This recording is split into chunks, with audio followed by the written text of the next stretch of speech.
sembah, ku pujimu, ku rasakan kehadiran-Mu Tuhan. Kita angkat pujian ini dari awal dengan sepenuh hati. Kita katakan,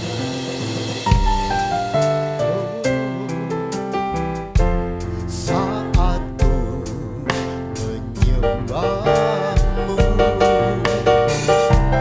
Roh-Mu bekerja. Saat ku memuji-Mu, Kau bertata di atas pujian. Ku angkat hatiku, ku pandang kekudusan-Mu. Saat ku sembah, ku puji-Mu, ku rasakan kehadiran-Mu Tuhan. Ku angkat hatiku, ku pandang kekudusan-Mu. Saat ku sembah, ku puji-Mu, ku rasakan kehadiran-Mu Tuhan. Ku angkat hatiku, ku pandang kekudusan-Mu. Saat ku sembah, ku puji-Mu, ku rasakan kehadiran-Mu Tuhan. Ku angkat. Ini kami merasakan hadir-Mu di tengah-tengah kami. Engkau memeluk setiap hati yang rindu mencari Engkau.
atas hidup kami. Engkau Tuhan yang bertahta di atas puji-pujian kami. Engkau ajaib Tuhan, Engkau baik Tuhan. Haleluya. Perlahan saya jemaat untuk bangkit berdiri. Inilah yang ku renungkan setiap waktu. Nyanyian pujian dan pengagungan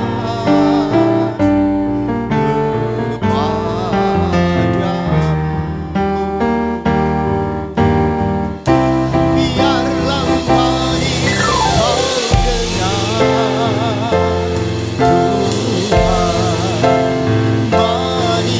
kau dengar Tuhan,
manis kau dengar Tuhan,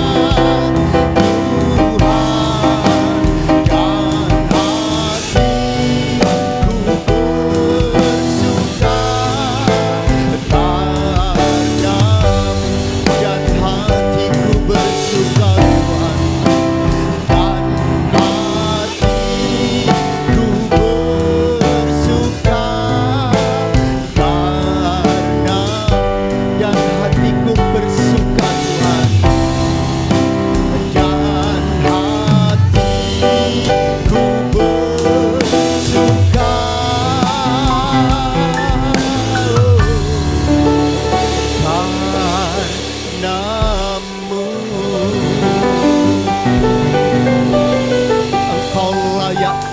pujian sembah kami untuk menyenangkan hatimu.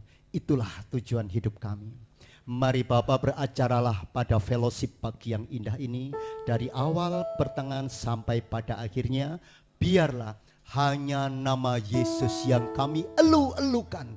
Biarlah hanya nama Yesus yang kami agungkan. Di dalam nama Yesus, jemaat yang siap memuji Tuhan lebih dalam lagi, mari sama-sama katakan amin. Berikan kemuliaan dong. Haleluya.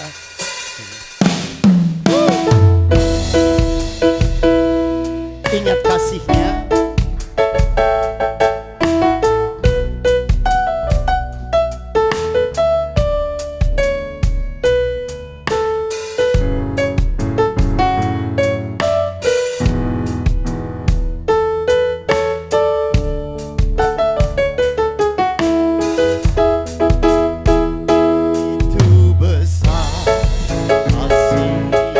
Bapa, kau berikan anak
Tuhanlah kekuatan dan Mas Bro.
Semangat Pandu ya.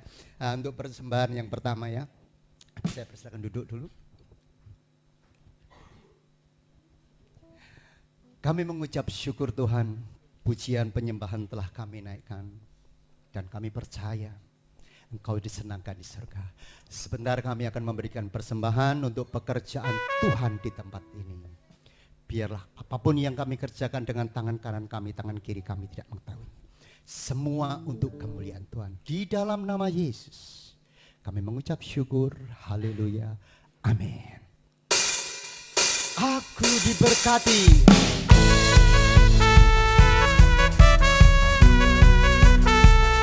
Yang sudah boleh dong bangkit berdiri ya.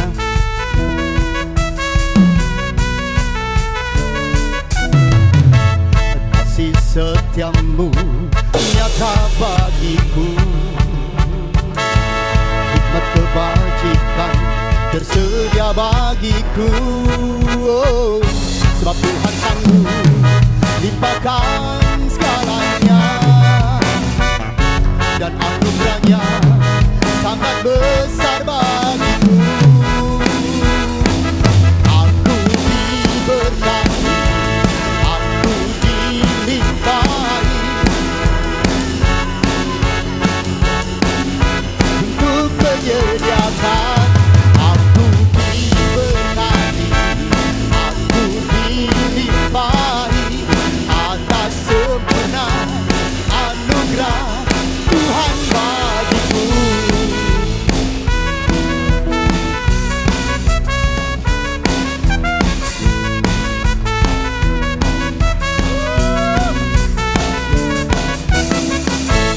Kasih setiamu nyata bagiku, hikmat kebajikan tersedia bagiku. Oh, sebab Tuhan sanggup limpahkan segalanya,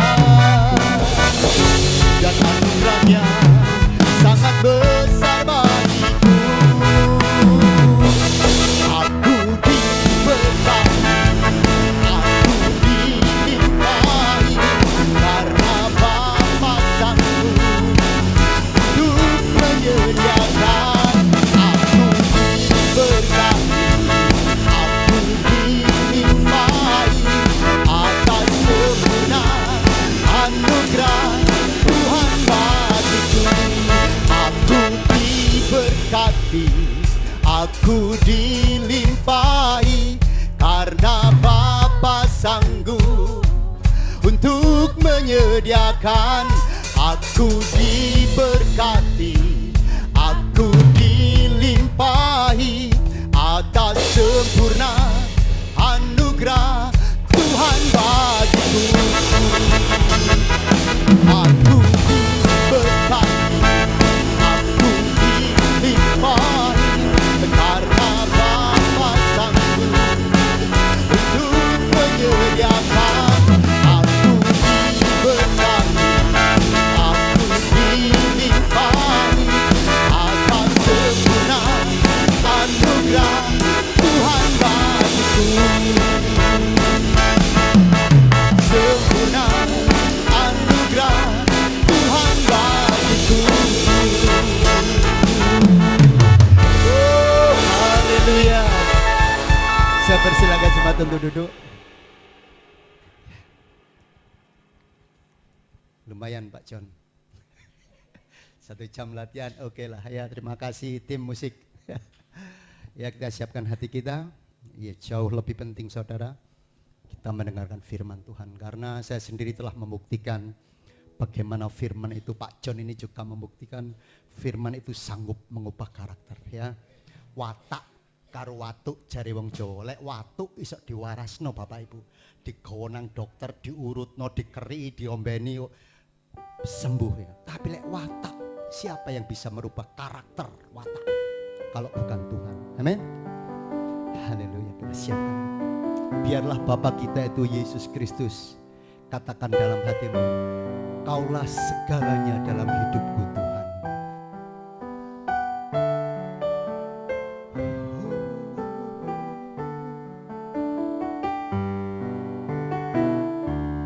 Kau Bapa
Firman Tuhan, saya jemput jemaat untuk bangkit berdiri.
Mengasihi memberkati kami. Kami bersyukur Tuhan segala kebaikan yang Kau berikan kepada kami Tuhan. Haleluya, haleluya. Kami sudah memuji, menyembah-Mu Tuhan. Tiba saatnya kami Tuhan hendak mendengarkan firman-Mu Tuhan. Kami hendak membuka hati kami lebar-lebar Tuhan untuk diisi oleh kebenaran firman-Mu Tuhan. Urapi setiap kami dan kuasa Roh Kudus-Mu, mampukanlah kami untuk mengerti setiap firman yang kami dengar Tuhan. Kami percaya dengan firman-Mu Tuhan, dengan melakukan firman-Mu Tuhan, ada penghiburan Tuhan, ada kekuatan Tuhan, ada keubahan hidup dalam kehidupan kami Tuhan. Terpujilah Engkau ya Bapa, hamba-Mu yang sudah Kau percaya untuk menyampaikan kebenaran firman-Mu. Biar kuasa urapan yang dari Engkau Tuhan mengurapi hamba-Mu Tuhan. Biar setiap tutur kata yang hendak kami sampaikan Tuhan benar-benar datangnya dari isi hati-Mu. Terpujilah Engkau ya Bapa. Mari yang siap untuk mendengarkan firman Tuhan, kita katakan amin.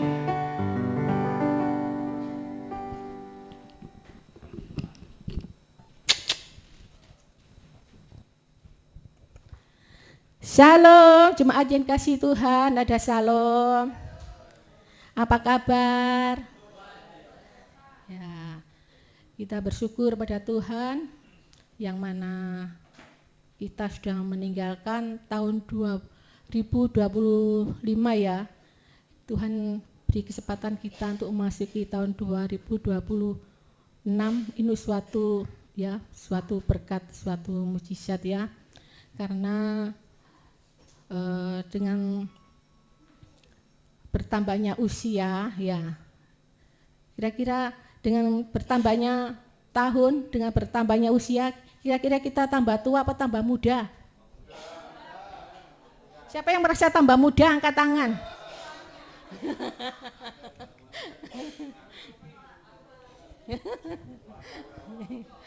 Ya, usia boleh bertambah ya, tapi jiwa masih muda. Ada amin. Ya, saya lihat beberapa tahun yang lalu ya, 3 tahun yang lalu ya, saya lihat wajahnya Bu Edi tetap segitu aja ya. Tidak bertambah tua ya. Juga ada Bu Evi ya, Bu Maya, semua kok dengan bertambahnya usia ya, wajahnya tetap saja ya. Ada amin ya. Ya, puji Tuhan, percaya bahwa kalau kita hidup di dalam Tuhan, kita akan mengalami damai sejahtera ya. Ya, ada yang mau saya sampaikan ya. Tiap tahun ya, saya itu kehilangan teman saya ya. Bulan November kemarin itu juga ada teman sekolah saya, teman bermain saya tuh ya, meninggal ya. Jadi tiap tahun ada saja teman-teman saya tuh yang ya meninggal ya. Tentunya kalau sudah di usia di atas 50 ya sudah rawan, hati-hati. Harus hati-hati ya, karena ya walaupun yang masih muda ya belum tentu ya kita itu akan meninggal tuh di usia tua ya. Untuk itu kita harus berjaga-jaga, kita hidup dalam kebenaran firman Tuhan. Ada amin? Ya, saya di akhir tahun kemarin tuh saya tuh diuji sama Tuhan ya. Ya dengan bertambahnya usia juga ya tentu ada hal-hal yang kurang ya dari kesehatan saya. Saya bulan apa itu di akhir tahun 2025 itu kaki saya itu ada kemunduran ya. Kaki saya itu minyaknya, kalau orang bilang olinya sudah habis ya. Siapa sih yang mau minta seperti itu ya, tapi kalau Tuhan izinkan kita bersyukur aja ya, kita tetap bersyukur. Karena apa? Kalau berpikir karena usia tidak sih, kalau saya lihat umur 80 masih ada yang sehat-sehat ya, apalagi kalau orang di desa-desa itu ya, mau mikul ambil tanaman-tanaman, kayu-kayu mereka masih kuat. Kalau saya kalau harus mengalami seperti ini tetap bersyukur ya, karena banyak temannya ternyata. Waktu saya kontrol di dokter ortopedi itu banyak ternyata, jadi teman saya banyak, jadi saya nggak perlu bersedih hati, ada banyak temannya. Dan saya juga sebetulnya sudah punya sakit diabetes ya. Bulan Januari kemarin itu adalah ulang tahun kedua saya pengidap penyakit diabetes. Sudah 2 tahun, tapi puji Tuhan saya tidak berkecil hati. Saya juga punya teman waktu semasa masih muda dulu itu punya sakit diabetes. Tapi sudah 40 tahun mereka masih dalam keadaan sehat. Asal kita jaga ya pola makan. Kalau saya nggak jaga pola makan ya, uang saya punya kumpulan sukanya makan. Ternyata di sini ada ya Bu Edi, Bu Evi itu, ternyata mereka juga punya grup seperti itu. Tapi puji Tuhan, tapi benar firman Tuhan itu hati yang gembira adalah obat. Waktu saya cek darah itu sudah turun. Harusnya kalau cek HbA1c itu kan tidak boleh lebih dari 6. Waktu itu saya pertama kali ketahuan itu waktu periksa itu 7,1. Kemarin itu 6,5, berarti ada penurunan. Pada saat itu enggak ada diet los. Jadi benar hati yang gembira itu adalah obat. Ada amin? Ya, saya akan mengajak membaca firman Tuhan.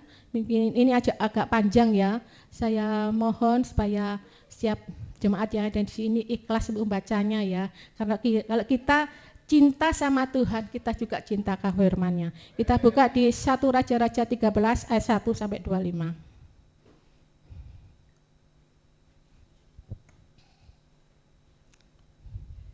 1 Raja-Raja pasal 13 ayat 1 sampai 25. Saya baca ayat yang ganjil, jemaat baca ayat yang genap. 1, 2, 3. Judul perikop ini Abdi Allah dari Yehuda. Ayat 1, sedang Yerobeam berdiri di atas mezbah itu sambil membakar korban, maka atas perintah Tuhan datanglah seorang abdi Allah dari Yehuda ke Betel. Ayat 2,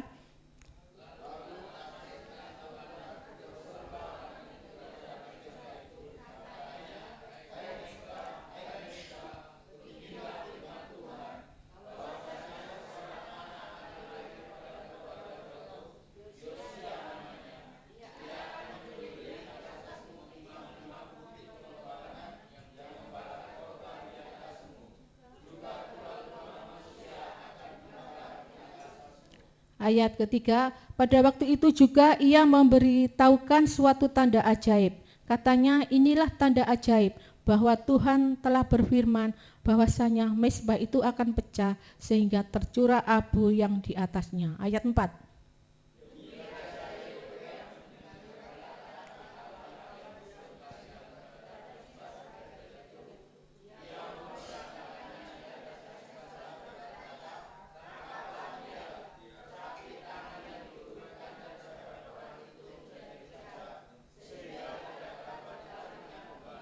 Ayat kelima, mezbah itu pun pecahlah sehingga abu yang di atasnya tercurah sesuai dengan tanda ajaib yang diberitahukan abdi Allah itu atas perintah Tuhan. Ayat 6.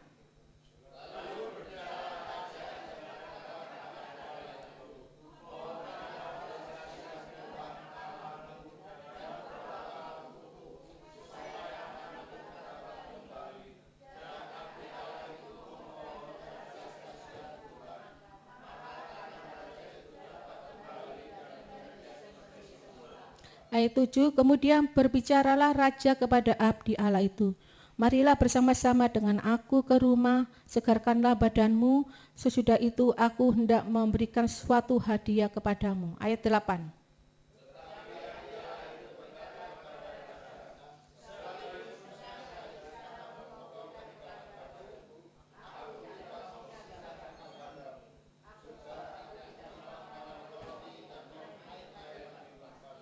Ayat 9, sebab beginilah diperintahkan kepadaku atas firman Tuhan, jangan makan roti atau minum air dan jangan kembali melalui jalan yang telah kau tempuh itu. Ayat 10.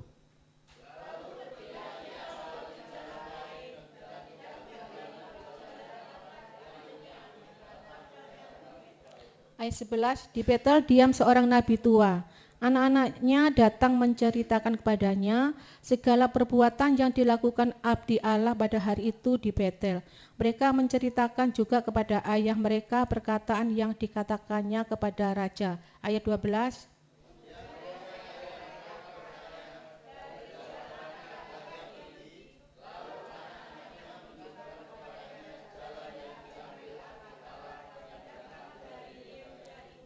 Ayat 13, ia berkata kepada anak-anaknya, pelanai keledai bagiku. Mereka memelanai keledai baginya, lalu ia menunggangnya. Ayat 14.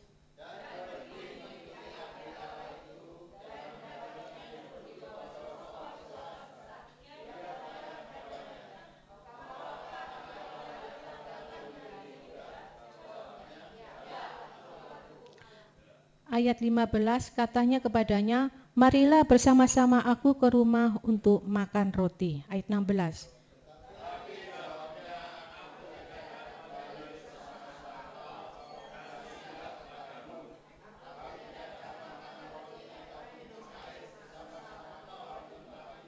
Ayat 17, sebab telah diperintahkan kepadaku atas firman Tuhan, jangan makan roti atau minum air di sana, jangan berjalan pulang melalui jalan yang telah ku ambil itu. Ayat 18.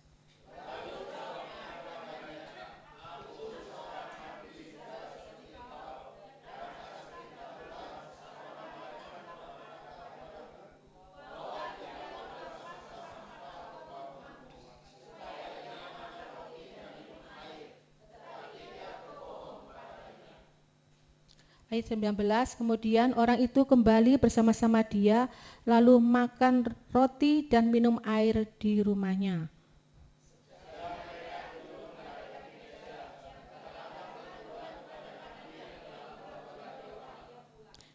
Ayat 21, ia berseru kepada abdi Allah yang telah datang dari Yehuda, beginilah firman Tuhan, karena engkau telah memberontak terhadap titah Tuhan dan tidak berpegang pada segala perintah yang diberitakan kepadamu oleh Tuhan Allahmu. Ayat 22.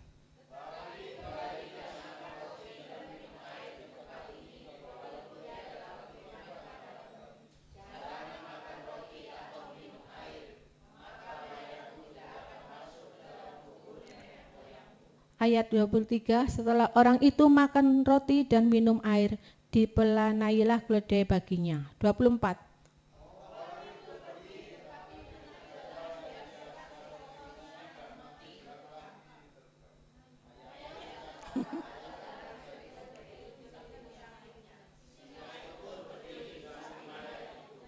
Ayat 25 kita baca bersama-sama. Orang-orang yang lewat melihat mayat itu tercampak di jalan dan singa berdiri di sampingnya, dan mereka menceritakannya di kota tempat kediaman nabi tua itu. Ya. Kira-kira mengikuti alur cerita ini enggak ya? Kalau kita baca tadi ya. Ya. Sedih ya kalau kita membaca ya dari ayat 1 sampai 25 ya, yang mana abdi Allah ini dipakai Tuhan secara luar biasa ya.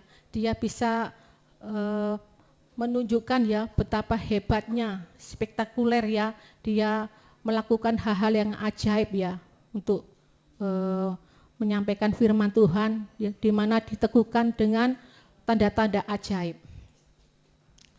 Sebenarnya Yerobeam ini adalah awal perpecahan dari kerajaan Israel ya. Kalau kita mau baca sebelumnya Yerobeam ini pegawai dari Raja Salomo. Dia itu dari suku Efraim. Karena Raja Salomo ini nih ya, begitu menjadi raja, begitu dia menjadi kaya, jadi agung namanya ya, banyak dikagumi di mana-mana ya. Kita tahu ya bahwa istri dari Raja Salomo itu banyak. Kira-kira tahu tidak istri dari Raja Salomo? Ada 700 istri ya, 300 gundi, itu luar biasa ya. Ya, sangat luar biasa, tapi di masa tuanya ini Raja Salomo ini karena terpikat, karena cintanya terhadap istri-istrinya, sehingga dari tuanya dia itu dicondongkan oleh istrinya untuk menyembah berhala. Jadi istrinya ini mengajak Raja Salomo untuk menyembah ya mesbah-mesbah ya, puja-pujaannya dari istri-istrinya, sehingga Tuhan itu marah ya, murka. Nah, waktu itu Tuhan menampakkan diri pada Raja Salomo bahwa kerajaannya itu akan dipecah ya, akan terpecah karena itu karena Raja Salomo yang jatuh dalam dosa. Karena kalau seperti janji Tuhan itu, kalau Raja Salomo itu setia seperti bapaknya Daud itu ya, maka kerajaannya akan kekal. Karena Raja Salomo tidak setia ya, dia meninggalkan Tuhan Allahnya untuk hidup ya dengan caranya bangsa-bangsa di sekitarnya, maka Tuhan itu mengambil ya tatahnya itu dari dia. Jadi waktu Tuhan mengambil itu bukan waktu Salomo masih hidup, tapi dia ambil tuh dari waktu dari anak-anak yang memerintah ya. Ya tadi sekilas ya dari Yerobeam ya. Kalau Yerobeam itu sebetulnya pegawai dari Raja Salomo dan dari suku Efraim. Kemudian yang menjadi pembahasan saat ini yaitu abdi Allah ya. Abdi Allah ini sebenarnya dipakai Tuhan luar biasa ya, yang mana untuk menyampaikan bahwa apa yang dilakukan Yerobeam ini tidak benar ya. Yerobeam ini sebenarnya mempersembahkan untuk para Baal ya, mempersembahkan untuk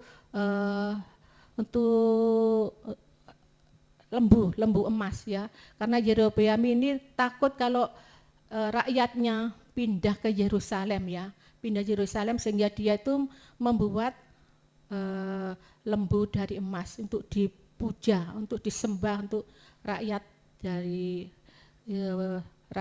dari rakyat Israel ya.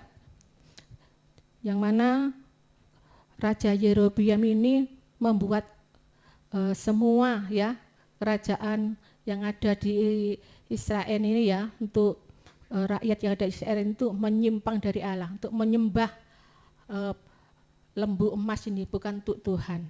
Waktu dia mempersembahkan ini ya, kita kalau mau kita baca tadi ya, yang mana waktu itu Raja Yerobeam ya hendak mempersembahkan gitu ya, maka datanglah abdi Allah itu utusan dari Allah, yang mana agar supaya Yerobeam ini tidak melakukan apa yang tidak benar ya di hadapan Allah. Kemudian seorang abdi Allah dari Yuda dihukum mati oleh singa karena terbujuk dari nabi tua ya. Kita tahu bahwa abdi Allah ini sudah melakukan apa yang benar ya, menyampaikan yang mana Tuhan tidak mengizinkan ya untuk Yerobeam melakukan apa yang tidak benar ya, sehingga dia tuh mengutus ya abdi Allah ini Tuhan ya untuk tidak melakukan apa yang tidak baik, tidak benar. Kemudian yang menjadi masalah abdi Allah ini tidak taat ya. Pada awalnya sebenarnya abdi Allah ini taat ya. Kalau kita mau baca di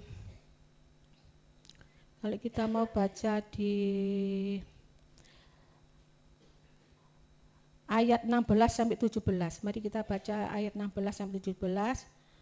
Tetapi jawabnya, aku tidak dapat kembali bersama-sama engkau dan singgah kepadamu. Aku tidak dapat makan roti atau minum air bersama-sama engkau di tempat ini. Sebab setelah diperintahkan kepadaku atas firman Tuhan, jangan makan roti atau minum air di sana, jangan berjalan pulang melalui jalan yang telah kau ambil itu. Ya, artinya awalnya abdi Allah ini taat ya. Begitu dia melakukan suatu tanda ajaib kepada Raja Yerobeam, waktu itu begitu tangan Raja Yerobeam itu kejang karena dia itu menolak ya teguran dari abdi Allah. Kemudian begitu abdi Allah itu, bentar ya kita baca.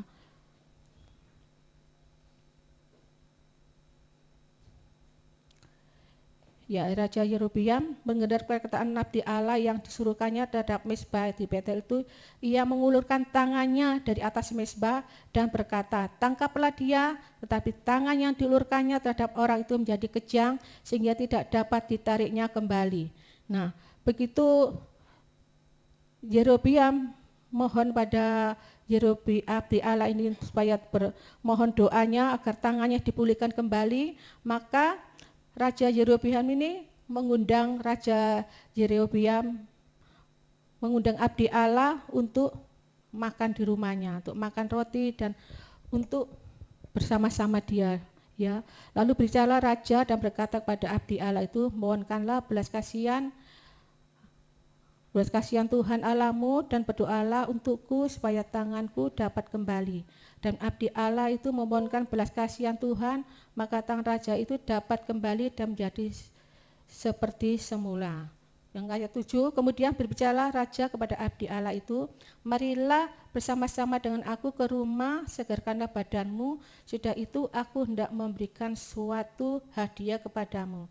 Sebetulnya yang dilakukan abdi Allah ini sudah benar sesuai dengan perintah Tuhan, ya, untuk tidak menerima ajakan dari raja ini nih, ya, untuk makan roti, untuk beristirahat di situ, ya. Seperti dalam ayat 8 dikatakan, tetapi abdi Allah itu berkata kepada raja, sekalipun setengah dari istanamu kau berikan padaku, aku tidak mau singgah kepadamu. Juga aku tidak mau makan roti atau minum air di tempat ini, ya. Sebenarnya apa yang dikatakan abdi Allah, yang dilakukan abdi Allah ini sesuai dengan perintah Tuhan, ya. Kemudian juga yang berikutnya, ajakan dari nabi tua ini dia juga menolak, ya. Ini kita bisa baca di ayat 16. Tetapi jawabnya, yaitu dari abdi Allah ini, tetapi aku tidak dapat bersama-sama engkau dan singgah kepadamu, aku tidak dapat makan roti atau minum air bersama-sama engkau di tempat ini. Ayat 17, sebab telah diperintahkan kepadaku atas firman Tuhan, jangan makan roti atau minum air di sana, jangan berjalan pulang melalui jalan yang telah kau ambil itu. Sebenarnya abdi Allah ini sudah melakukan yang benar, ya, sudah melakukan yang benar, menolak ajakan sesuai yang diperintahkan Tuhan untuk tidak makan roti, telah kembali ke tempat semula. 2 kali ajakan ini dari Raja Yerobeam, kemudian dari nabi tua ini. Kemudian di tengah perjalanan, ya seperti awal-awalnya orang-orang yang percaya pada Tuhan, ya, awal-awalnya giat, semangat, ya, untuk mencapai iman, untuk mencapai tujuan. Tapi di tengah perjalanan ini, ya, itu yang kadang-kadang kita mengalami kejatuhan, ya. Ya, seperti dalam ayat 18, lalu jawabnya kepadanya, aku pun seorang nabi seperti engkau, dan atas perintah Tuhan seorang malaikat telah berkata kepadaku bahwa dia pulang bersama-sama engkau ke rumahmu, supaya ia makan roti dan minum air, tapi ia berbohong kepadanya. Ya, awal-awalnya abdi Allah ini taat pada Tuhan, ya, untuk menolak ajakan dari Raja Yerobeam, kemudian awalnya juga menolak dari nabi tua ini. Tapi karena kata-kata nabi tua ini, ya, mungkin abdi Allah ini masih muda. Nah, sedangkan ini nabi tua. Jadi abdi Allah ini merasa, ya, kalau nabi tua ini merasa yang senior, ya, yang lebih berkuasa, ya, lebih senior, mungkin, ya, juga lebih lebih dipakai Tuhan, lebih luar biasa, ya. Biasanya kalau yang lebih senior itu, ya lebih dihormati, ya, lebih dihormati, paling tidak pengalamannya, hubungannya dengan Tuhan itu lebih luar biasa. Tapi abdi Allah ini terbujuk oleh nabi tua ini, ya. Nabi tua ini, yang mana nabi tua ini mengatakan bahwa dia itu dapat utusan dari Tuhan melalui malaikat. Sedangkan abdi Allah ini dia itu dapat utusan langsung dari Allah. Ini menjadi kesalahannya dari abdi Allah ini, ya. Mengapa dia tuh harus mendengarkan, ya, nabi tua ini, padahal dia tuh mendapat langsung perintah dari Tuhan. Karena terbujuk hanya masalah kecil, ya, diajak makan, diajak minum, ya. Kemudian juga nabi tua ini kok bisa berbohong gitu ya kepada abdi Allah ini ya. Ya, mengapa abdi Allah bisa terbujuk? Ini saya tulis ini, bisa saja abdi Allah merasa lebih muda karena dikatakan nabi tua atau senior. Ini di ayat 18 tadi itu ya yang sudah kita baca. Terus di sini dibujuk untuk singgah rumah, untuk makan minum, padahal itu dusta ya dari kata-kata nabi tua itu. Kesalahan dari abdi Allah. Tadi kan kesalahan dari abdi Allah itu ya, dia tidak peka, tidak tanya Tuhan ya. Dia kan sudah diutus Allah secara langsung ya untuk menyampaikan kepada Yerobeam bahwa apa yang katakan Raja Yerobeam itu tidak benar ya, bahwa itu sangat menyakiti hati Tuhan. Tapi abdi Allah ini tidak peka ya, tidak peka. Allah tidak mungkin membatalkan atau mengubah firman-Nya. Kalau perintah Tuhan itu jangan ya, nanti jangan makan minum, harus pulang kembali ke jalan yang tidak sama. Tapi perintah Tuhan ini sama abdi Allah ini tidak ditaati ya. Dia tidak peka dan tidak tanya Tuhan apakah benar apa yang dikatakan nabi tua itu. Allah tidak mungkin membatalkan atau mengubah firman-Nya. Kalaupun mengubah atau membatalkan, mengapa tidak memberitahukan abdi Allah itu sendiri ya. Itu sebenarnya kita ini dalam kehidupan sehari-hari ya. Kita kan, saya percaya semua yang ada di sini itu suka berdoa ya, suka datang ke tempat ibadah ya. Dan kita juga harus menguji akan setiap apa yang disampaikan hamba Tuhan itu benar atau tidak, kita harus menguji ya. Untuk itu kita perlu ya membaca firman Tuhan ya. Karena apa yang disampaikan setiap hamba Tuhan, kalau dia menyampaikan khotbah itu tidak semuanya benar. Makanya kalau kita membaca firman Tuhan, kita tahu itu benar datangnya dari Tuhan apa tidak ya. Karena kalau yang kita baca firman Tuhan itu benar ya. Seperti yang kita baca tadi di 1 Raja-Raja 1 ayat 1 Raja-Raja 13 ayat 1 sampai 25 itu semua firman Tuhan. Tapi kalau apa yang saya sampaikan itu bukan semua dari firman Tuhan ya. Itu hanya tafsiran dari setiap yang menyampaikan firman. Jadi untuk itu kita juga harus menguji apakah benar, apakah sesuai dengan firman Tuhan, setiap apa yang disampaikan hamba Tuhan itu apakah itu benar. Jadi itu makanya kita harus baca firman Tuhan sehingga kita itu benar-benar tahu, oh ini memang datangnya dari Tuhan, oh itu sesuai dengan firman Tuhan. Ada amin?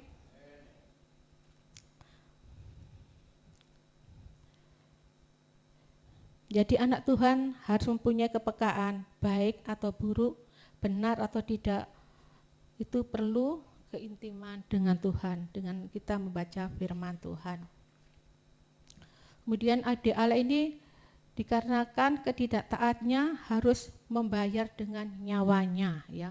Karena dia melakukan hal-hal yang luar biasa, hal-hal yang hebat ya, yang mana Tuhan menyertai dalam pelayanannya untuk menegur Raja Yerobeam itu tadi ya. Dia juga sama Tuhan itu sertai ya dengan tanda-tanda ajaib. Apa yang diperkatakan benar-benar terjadi. Tapi abdi Allah ini jatuh ya karena terbujuk oleh nabi tua ya. Dan hasilnya dia harus membayar dengan nyawanya ya. Kita tadi baca ya bahwa dia tuh diterkam oleh singa sehingga dia mati. Dan ini merupakan pembuktian dari Allah akibat dari ketidaktaatannya, yaitu membayar dengan nyawanya ya. Jadi firman Tuhan itu yang disampaikan abdi Allah ini kepada Yerobeam ini sangat keras ya.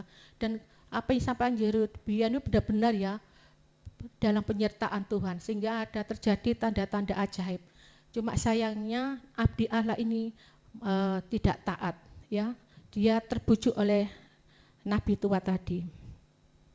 Kemudian sekarang menjadi pertanyaan, mengapa nabi tua itu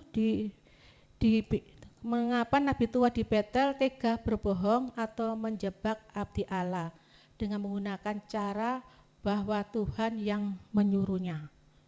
Nah, ini bisa saja nabi tua merasa iri ya dan tersaingi.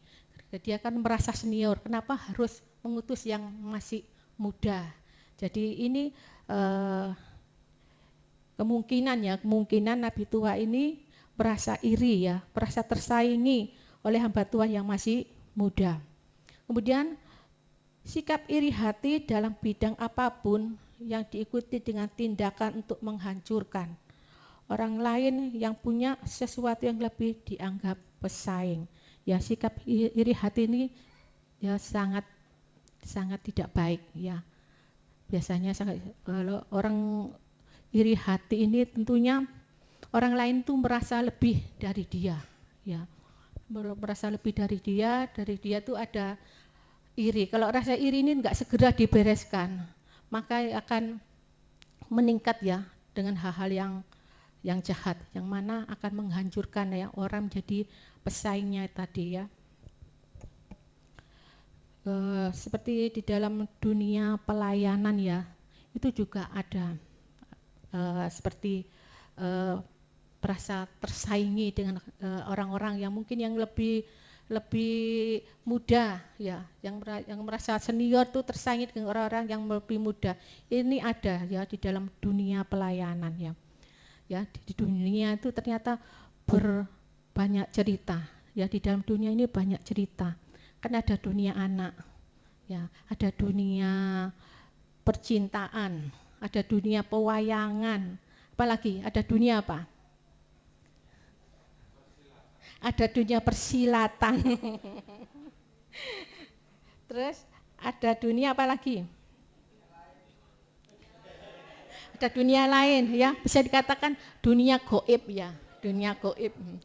Biasanya kalau orang yang bercerita tentang hal-hal yang gaib itu semua heran ya. Di sini ada setan, saya kemarin lihat ini gitu. Itu biasanya orang tuh sangat senang ya kalau berbicara tentang dunia gaib ya. Saya ini mau punya cerita ya, di mana dunia perkucingan ya. Karena di rumah saya itu ada kucing ya. Awal-awalnya waktu itu di rumah saya ada kucing. Saya tuh ya biarlah gitu loh, sepenting enggak mengganggu. Begitu kalau sudah membuang kotoran saya tuh tidak suka, itu saya lempari batu. Ini ada kucing, tapi enggak pernah buang kotoran di rumah. Dan sukanya itu nyenggol-nyenggol kaki saya itu tiap hari di rumah. Akhirnya sama ponakan saya diberikan makanan. Dan tanpa sengaja saya tuh lihat kucing ini yang ada di rumah ini, walaupun saya tuh enggak serius ya untuk ngurusi kucing ini, cuma kalau ada ya di rumah saya kasih, pas saya kalau pergi ke luar kota sampai berapa hari ya saya enggak mau tahu gitu loh, pokoknya kalau ada saya beri. Nah, waktu saya di depan rumah itu lihat kucing itu, tahu-tahu jalan ke arah sana ya, di depan sana itu ada kucing juga. Nah, ini menurut saya ya, kucing ini ngomong, "Jok neng kene lho ya, iki wilayahku." Menurut saya tuh seperti itu. Jadi bedungnya ngomong gitu, bahasa kucing saya enggak tahu, coba saya tuh begitu menurut saya. Jadi kucingnya itu tahu-tahu balik lagi yang dua itu sana, ini balik lagi sini. Ada lagi kucing datang itu ya gitu, datang disamperin gitu ya. Gitu. Jadi ternyata kucing itu juga ada wilayah-wilayahnya. Ya. Juga kita tahu ya, juga orang parkir itu ada wilayah-wilayahnya loh ya. Di sini wilayah saya, ini wilayah saya itu. Ternyata dunia itu banyak cerita. Demikian juga di dalam pelayanan ini banyak cerita ya. Yang mana ada orang ya merasa tersakiti dengan seniornya ya, seniornya dan pelayanan. Jadi yang menyakiti bukan orang-orang di luar kita, tapi justru orang-orang yang ada di dalam pelayanan ya. Ini juga yang mungkin ya seperti saya sampaikan tadi itu ya, merasa tersaingi ya, sehingga saling menjatuhkan ya. Saling menjatuhkan karena merasa ini loh wilayahku, sehingga dia tuh biasanya kalau rasa iri, merasa tersaingi tidak dibereskan, biasanya tuh cari pendukung dengan cara-cara yang lembut, cara halus ya, bisa aja diajak makan dulu sini, diajak sini dibuat senang, akhir-akhirnya ngomongin ya, mempengaruhi temennya gini-gini supaya dia itu juga nggak seneng dengan orang ini gitu loh. Itu biasanya ada, percaya nggak ini kalau ini ada ini orang. Jadi dia tuh mencari pendukung agar orang tersebut tidak suka dengan orang ini. Nah, kita sebagai orang-orang yang sudah percaya Tuhan, kita ini selama orang tersebut tidak bermasalah dengan kita tidak usah terjerumus ya, kita tidak perlu mengambil bagian ya apa yang jadi masalah itu. Selama orang itu tidak bermasalah dengan kita dan tidak pernah menyakiti hati kita, tidak mengganggu kehidupan kita tidak perlu ya ikut ya dengan masalah orang ya. Demikian juga kita pribadi ini juga harus punya roh takut sama Tuhan ya. Kalau bisa kita menasihati ya, kalau memang tidak benar kita nasihati bahwa kalau kita iri hati itu tidak baik ya. Kita harus mengakui kelebihan orang lain ya. Seperti di sini ya, saya lihat Pak John itu luar biasa loh ya. Semakin pakai Pak Edi ini semakin luar biasa. Saya tuh mengikuti ya di grup itu, wah Pak John tuh kalau mimpin pujian tuh luar biasa ya, semangat. Jadi hidup gitu loh ya. Ya, itu tidak salah kalau Pak Edi itu ya menjadi kepala Pak John itu ya. Di sini juga banyak pelayan-pelayan Tuhan. Saya juga ngikuti statusnya Bu Gito itu luar biasa ya, pelayan di mana-mana. Gitu, puji Tuhan. Ada Bu Evi, puji Tuhan ya. Kita ini orang-orang yang luar biasa yang ada tempat ini. Ada amin. Ya, kita juga kalau kita sudah menjadi pelayan Tuhan, kita juga harus menjaga hidup kita ya. Amin. Biarlah firman Tuhan itu menjadi pegangan hidup kita, agar kita tidak mudah terombang-ambingkan oleh apapun masalah yang ada di dunia ini.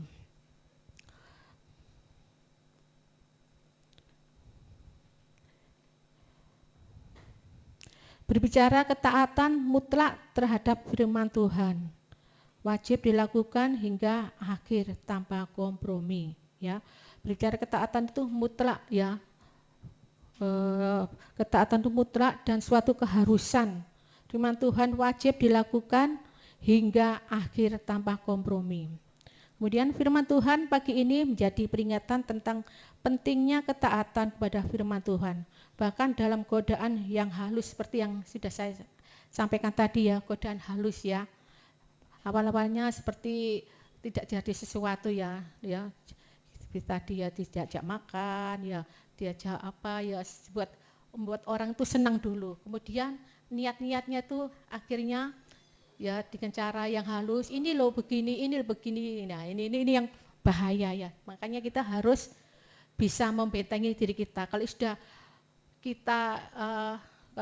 mendengar apa yang disampaikan tidak benar ya, kita harus bisa ya membatasi kita ya. Yang penting tadi ya seperti saya sampaikan, yang penting kita tidak punya masalah dengan orang ini, tidak pernah menyakiti kita. Ya, kita kalau bisa kita harus putus ya, jangan dilanjut ya. Kalau bisa kita bisa menasihati ya bisa menasihati. Tadi meskipun abdi Allah itu gagal, Tuhan tetap memakai peristiwa itu untuk menyampaikan pesannya ya.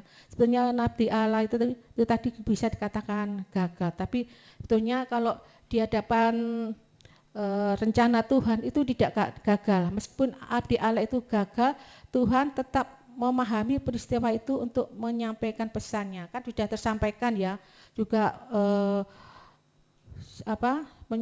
abdi Allah sudah menyampaikan apa yang menjadi perintah Tuhan, juga disertai dengan tanda ajaib. Dan kemudian kalau abdi Allah itu harus gagal, ini karena apa? Ketidaktaatannya ya. Meskipun abdi Allah itu gagal, Tuhan tetap memakai peristiwa itu untuk menyampaikan pesannya dan menunjukkan kebenaran firman-Nya kepada Yerobeam dan Israel. Peristiwa ini menunjukkan bahwa Tuhan menghakimi ketidaktaatan ya. Ini tadi menunjukkan bahwa ketidaktaatan abdi Allah itu harus ada konspeksi ya. Aduh angel. Ya itulah. Tadi mau ngomong angel. Harus ada akibat ya. Sebab harus ada akibat ya yang dia jalani. Apa lagi?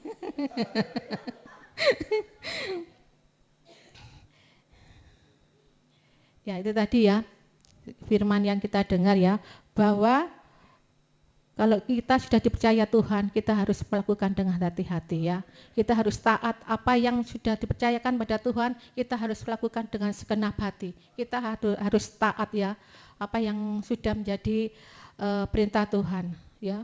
Jadi kita harus banyak-banyak menjaga firman Tuhan supaya kita tidak sampai jatuh ya di dalam godaan, tidak ada masalah ya yang menghancurkan kehidupan kita. Kesimpulan, janganlah kita menjadi bodoh, kita mulai dengan roh tapi mengakhiri di dalam daging. Kita bisa baca di Galatia 3 ayat 3.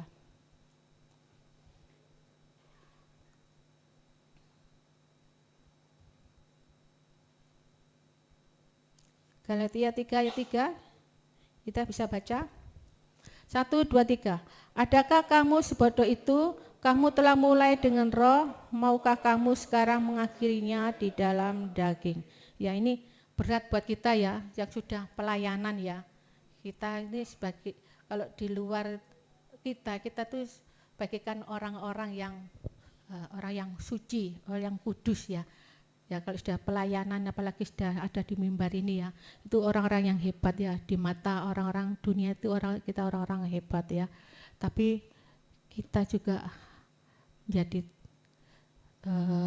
menjaga kehidupan kita ya.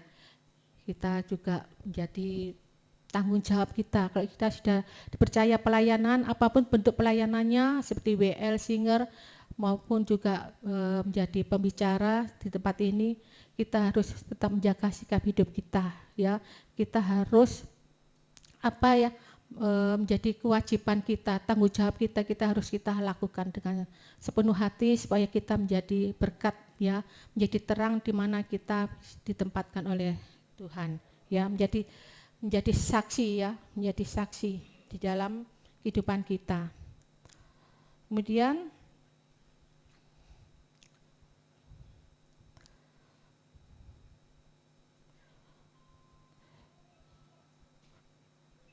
kita harus mulai dengan taat, itu baik ya, taat itu baik ya. Tetap taat itu juga sulit ya, menjadi taat itu sebenarnya baik. Tapi yang sulit itu untuk tetap taat ya. Taat itu baik, untuk menjadi tetap taat itu sangat sulit. Maka diperlukan apa? Diperlukan kesungguhan ya. Untuk tetap taat pada perintah Tuhan itu sebenarnya itu suatu keharusan, tapi untuk menjadi taat, selalu taat itu itu sangat sulit. Itu harus diperlukan ya, diperlukan usaha, tekad yang benar-benar. Kemudian mengakhiri dengan taat itu butuh perjuangan ya, dan itu untuk mencapai kemenangan yang sejati itu butuh perjuangan. Ketaatan yang sejati bersumber dari hati yang mengasihi dan wujud nyata iman serta pengenalan akan firman-Nya. Siapa di sini yang ingin menjadi taat pada perintah Tuhan? Angkat tangan. Siap dibentuk dengan Tuhan? Apapun yang terjadi dalam kehidupan kita, baik enak, tidak enak, susah maupun dalam masalah sesulit apapun, maukah kita tetap taat pada Tuhan? Ya, kita percaya kalau kita mau taat pada Tuhan, maka kita akan mengalami pengenapan janji-janji Allah dari depan kita ya. Karena kalau sebetulnya hidup tenang, damai itu gampang ya. Kita memiliki kerendahan hati, melakukan perintah Tuhan, itu aja. Jadi kalaupun kita dikecewakan dengan seseorang, siapapun, baik itu keluarga kita, orang yang dekat pada kita, suami, istri, anak. Pokoknya kalau membuat hati ini tenang itu cuma dua ya.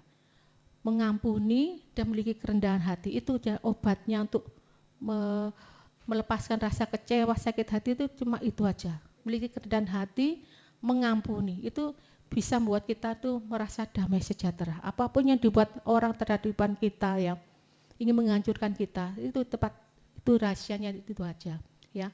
Memiliki kerendahan hati dan mengampuni. Kalaupun kita tidak bisa mengampuni, kita datang pada Tuhan ya, minta kemampuan pada Tuhan, memampukan kita untuk bisa mengampuni ya.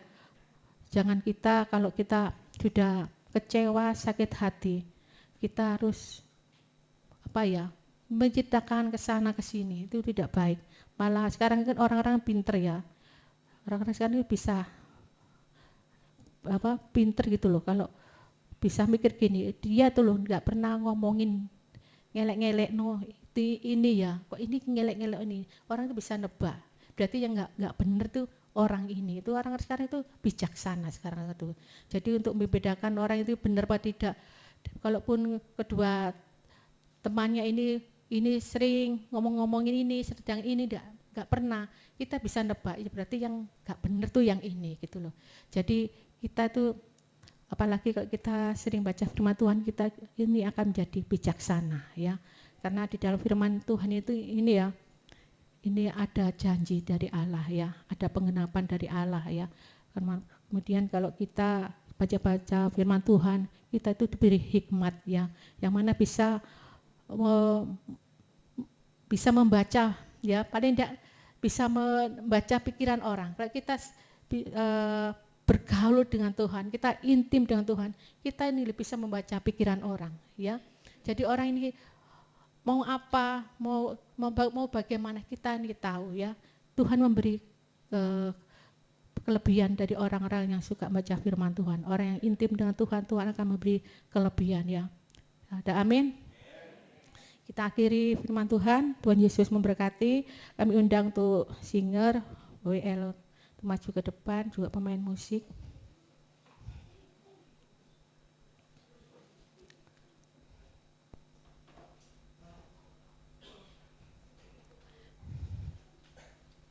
Firman Tuhan pagi ini mengajarkan kita agar supaya kita memiliki hati yang taat pada Tuhan.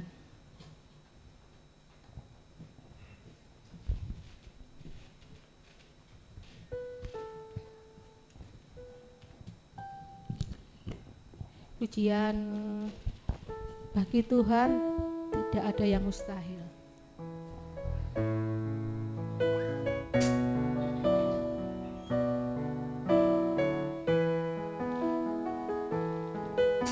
Kami percaya Tuhan, tidak ada mustahil bagi Engkau ya Tuhan.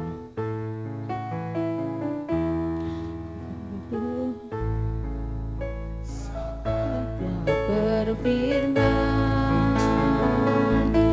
ku menang saat Kau bertindak. Hidupku hanya ditentukan oleh perkataan-Mu.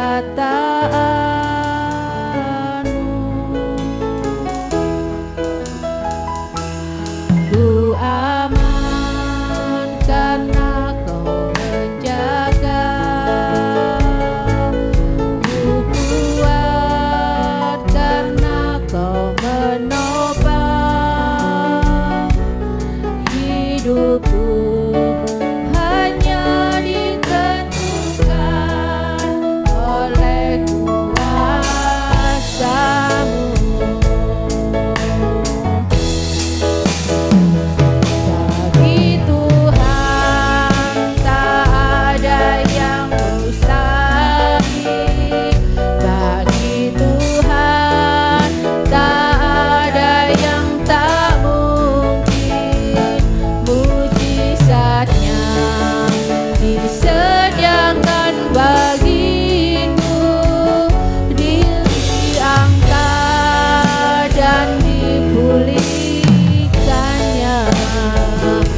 Mari kita kembali dari awal.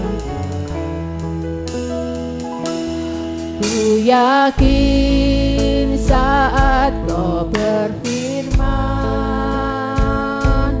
ku menang saat kau bertindak. Hidupku hanya ditentukan oleh perkataanmu.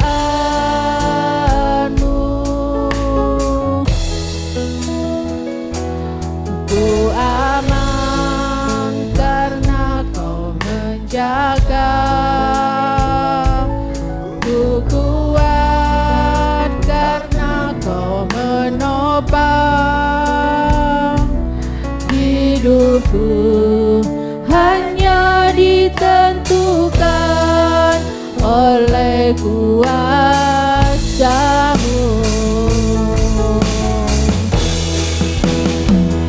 Bagi Tuhan tak ada yang mustahil. Bagi Tuhan tak ada yang tak mungkin. Mujizatnya disediakan bagiku. Ku diangkat dan dipulihkannya.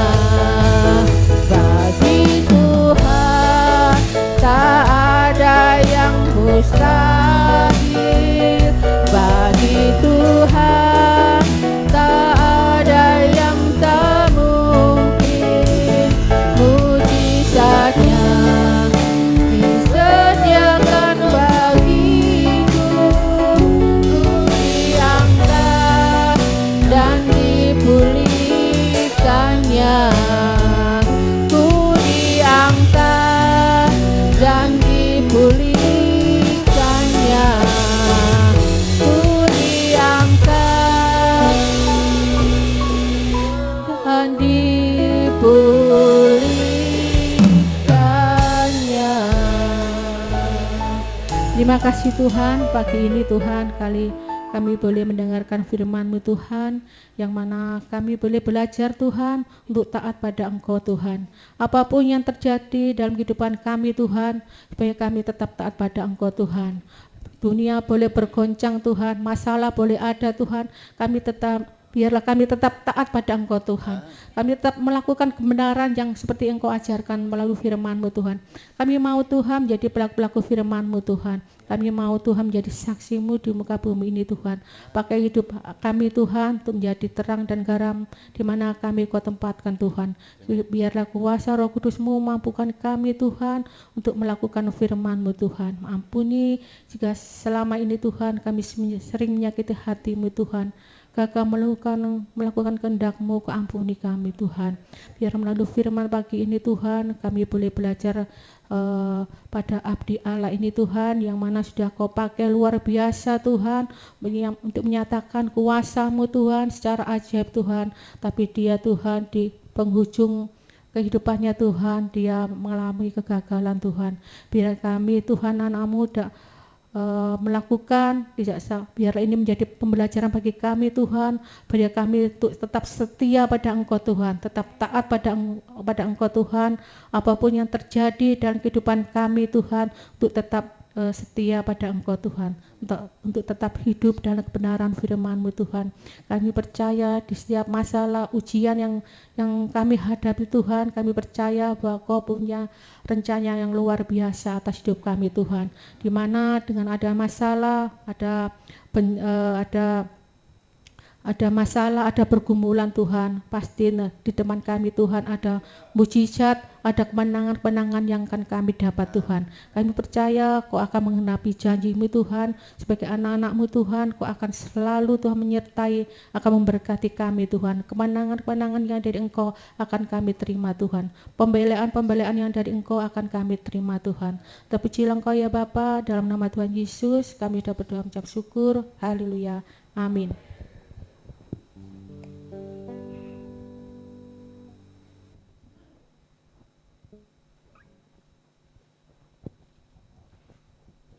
Diberkati firman Tuhan Bapak Ibu. singkat ya. Kalau saya tarik semuanya hanya taat. Tulisannya taat dibolak-balik tetap aja saudara, dibaca dari belakang ya taat ya, ditulis ke bawah dari bawah ke atas ya taat. Makanya saya punya statement hidup waktu saya masih sekolah kehidupan ya, sampai hari ini melekat. 1 ons ketaatan itu lebih berharga daripada 1 ton doa. Bukan berarti saya jangan berdoa, no ya, lebih taat. Kalau kita nggak taat, kita sedang menyangkal doa-doa kita. Amin, amin ya. Kita melakukan persembahan. Terima kasih Tuhan atas firman yang telah ditabur, dan kami percaya setiap firman yang ditabur tidak akan pernah kembali sia-sia. Dia akan bertumbuh di dalam hati yang rindu mencari wajah Tuhan. Kami berharap Tuhan, pribadi lepas pribadi di tempat ini bertemu dengan Tuhan secara pribadi. Karena hanya bertemu dengan Engkau secara pribadi, itulah yang sanggup mengubah kami. Sebentar kami akan memberikan persembahan yang kedua untuk pekerjaan Tuhan di tempat ini. Di dalam nama Yesus kami senantiasa mengucap syukur. Haleluya. Amin.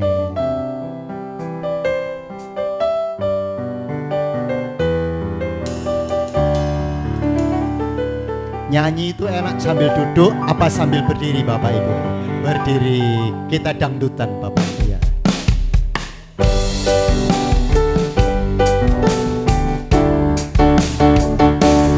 Monggo sambing derek Gusti, monggo sambing derek Gusti, Gusti Yesus juru wilujeng. Monggo monggo sambing derek Gusti. Bapak-bapak, monggo Pak sami derek Gusti, monggo Pak sami derek Gusti, Gusti Yesus juru wilujeng. Monggo monggo Pak sami derek Gusti. Ibu-ibu monggo Bu sami derek Gusti, monggo Bu sami derek Gusti, Gusti Yesus juru wilujeng. Monggo monggo Bu sami derek Gusti, monggo monggo sami derek Gusti, monggo monggo derek Gusti. Saya persilakan jemaat untuk duduk kembali. Waktunya pemberitaan apa ya? Gereja pekan ya, pengumuman ya, pengumuman.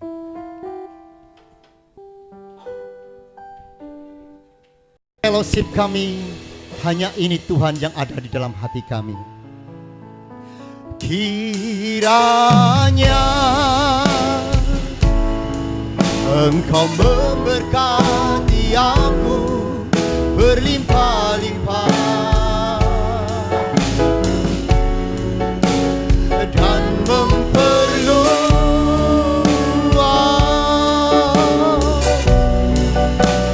daerahku,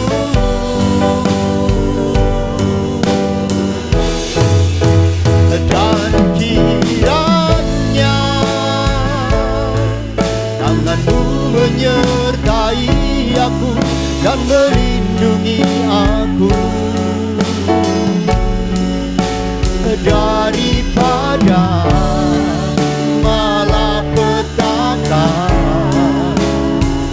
sehingga kesakitan tidak menimpa aku.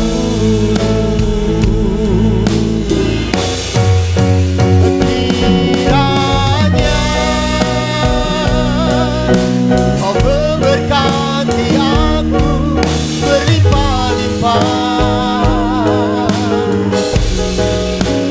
dan memperluas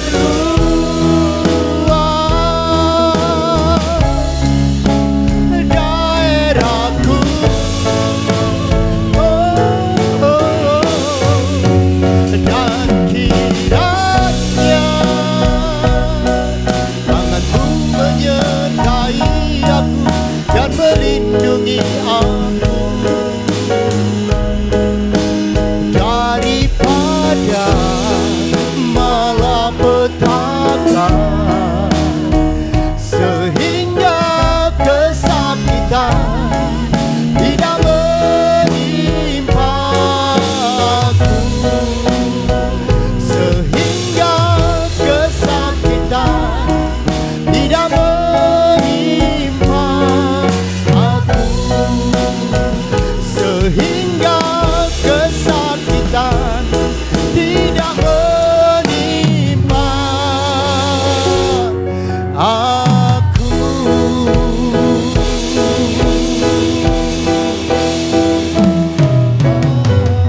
Saya akan doa penutup.